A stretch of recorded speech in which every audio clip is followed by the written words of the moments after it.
नमस्कार, आपके साथ मैं हूं साक्षी जोशी और इस बुलेटिन की शुरुआत करते हैं इस वक्त की बड़ी खबर के साथ। लखनऊ में करीब 12 घंटे चली मुठभेड़ के बाद मारे गए आतंकी सैफुल्ला को लेकर नया खुलासा हुआ है। उसके बगदादी कनेक्शन पर सवाल उठने लगा है। यूपी के ADG law and order Daljit Chaudhary के मुताबिक सैफुल्ला समेत यूपी से अब तक गिरफ्तार सभी आरोपियों के आतंकी संगठन आईएसआईएस से लिंक के सबूत नहीं मिले हैं। शुरुआती जांच के हिसाब से ये लोग स्वघोषित कट्टरपंथी हैं, जो खुद को आईसिस के खुरासान ग्रुप के तौर पर प्रचारित कर रहे थे। आपको बता दें कि संदिग्ध आतंकी सैफुल्ला का एनकाउंटर करने के बाद एटीएस ने दावा किया था कि सैफुल्ला आईसिस से जुड़ा हुआ था।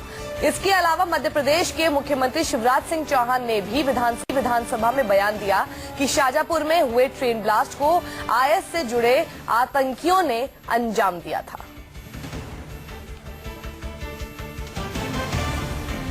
रुख करते हमारे संवाददाता वीरेश पांडे का।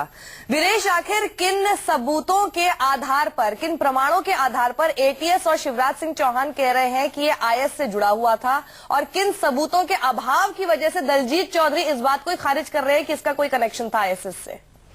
देखिए, अगर हम मध्य प्रदेश एटीएस की बात करें या उत्तर प्रदेश एटीएस की बात करें, इन दोनों ने शुरुआत में जो प्राथमिकी जांच हुई थी उसमें यह कहा था कि इनका आईएसआईएस से कनेक्शन है, और जो कल सामग्री इकट्ठा की गई थी सैफुल्ला के ठिकाने से, वहां जो मिला था वो आईएसआईएस के वीडियोस थे, आईएसआईएस के झंडे थे, और आईएसआईएस से संबंधित तमाम तरह की चीजें वहां बरामद की गई थी। और इसके आधार पर एटीएस ने जो जांच की थी, जो पूछताछ की थी, और मध्य प्रदेश एटीएस के संपर्क में जब यूपी एटीएस आई तो उसने ये बात का खुलासा किया कि इसके संबंध आईएसआईएस से हैं।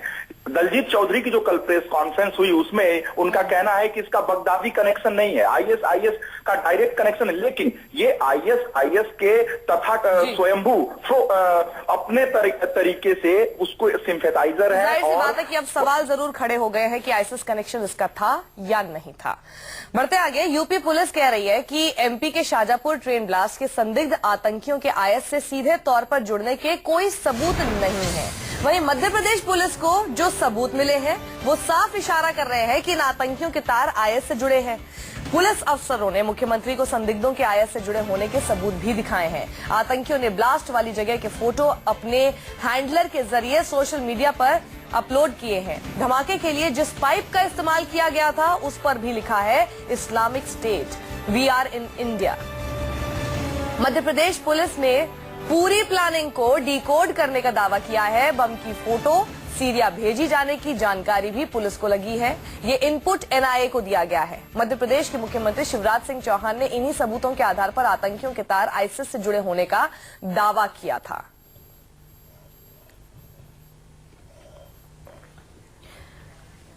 तो दो तस्वीरें हम आपको दिखा रहे हैं जो सामान बरामद किए हैं।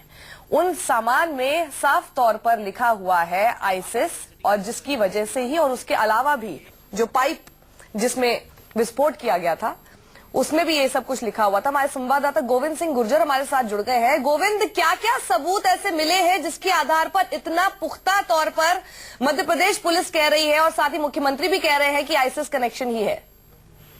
देखिए शास्त्री, शाजापुर में पैसेंजर ट्रेन में जो ब्लास्ट हुआ था उसकी जो पाइप बम की जो तस्वीर थी वो पहली बार सामने आई है, जिसमें पूरी पर्टिकुलराइजेशन के साथ जानकारी लिखी हुई है। और इसी के पुख्ता आधार पर सीएम शिवराज सिंह हो या गृह मंत्री मध्य प्रदेश हो या मध्य प्रदेश की पुलिस हो, इस बात को मानकर चल रही थी कि इस पूरे ब्लास्ट के पीछे आईएसआईएस कनेक्शन पुख्ता तौर पर सामने आया, जिसमें साफ तौर पर लिखा हुआ है IS states, we are in India.